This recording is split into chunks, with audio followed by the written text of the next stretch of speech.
মনোবীক্ষণ polyclinic, চিকিৎসার জগতে এক দশক। এখন এখানে সব বিষয়ে ডাক্তারবাবু একসাথে তলায়। ফোন করুন 7477799515 এই নম্বরে। লোকসভা ভোট ঘোষণা হতেই প্রার্থী প্রচারে বহরমপুরের বিজেপি প্রার্থী। কখনো পায়ে হেঁটে প্রচার, কখনো আবার কর্মীদের নিয়ে বৈঠকে জোর দিয়েছেন তিনি।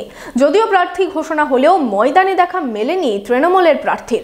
উৎসবের মরশুমে বস্ত্র প্রতিষ্ঠান কাভেরি নিয়ে এলো শাড়িতে buy two get one free. এছাড়াও থাকবে কেনাকাটায় গোল্ড কয়েন অফার এবং নিশ্চিত উপহার। তাই সঠিক দামে ভালো মানের কালেকশন পেতে আজই চলে আসুন কাভেরিতে।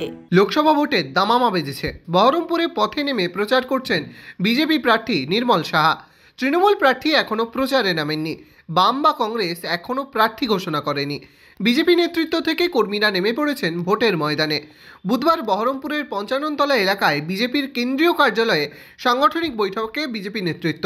প্রার্থীকে সঙ্গে নিয়ে মণ্ডল সভাপতি ও কার্যকর্তাদের নিয়ে বৈঠক করলেন সাংগঠনিক বহরমপুর জেলা বিজেপি সভাপতি শাখারব সরকার। বৈঠকে সংগঠন এই লোকসভায় কোথায় কোথায় পিছিয়ে আছে, কোন কোন ইস্যুতে প্রচারে জোর দিতে হবে তা নিয়ে আলোচনা করা হয়। মণ্ডল পরিষদে ডাকা হয়েছে, কিছু কাজ ওদেরকে দেওয়া হয়েছে, ওনাদের কাছ থেকেও কিছু ফিডব্যাক নেওয়া হয়েছে।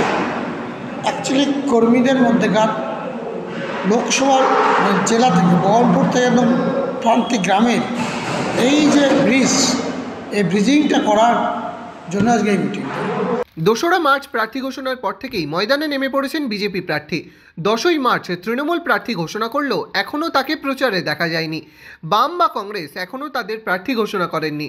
তবে সকাল থেকে রাত্রি পর্যন্ত কখনো পায়ে হেঁটে প্রচার, কখনো বা নেতা কর্মীদের সাথে নিয়ে সাংগঠনিক বৈঠকের মধ্যে দিয়ে জনসংযোগ করছেন বিজেপি প্রার্থী। 13ই মে বহরমপুর লোকসভা কেন্দ্রে ভোট।